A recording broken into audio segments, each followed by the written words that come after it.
আজ গাজার শিশুরা খালি পেটে ঘুমাতে যায়, কখনো কখনো ঘুম থেকে আর জেগেও ওঠে না।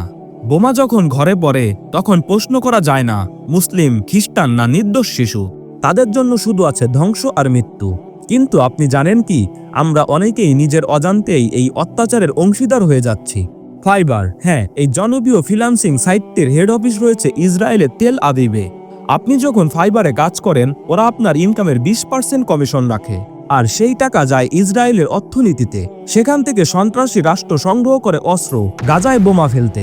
এখন একবার ভাবুন, আপনি ফাইবারে কাজ করছেন, অথচ আপনার উপার্জনের অংশ হয়তো ব্যবহার হচ্ছে একটি শিশুকে মেরে ফেলতে। আপনার হাতে রক্ত নেই, কিন্তু আপনার উপার্জনের কিছু অংশ যাচ্ছে সেই রক্তাক্ত পথে। আজ আপনি সিদ্ধান্ত নিন, আপনি কার পক্ষে, নির্দোষ শিশুর নাকি এক নিষ্ঠুর রাষ্ট্রযন্ত্রের। ফাইবার ছাড়ুন, বিবেক জাগ্রত করুন।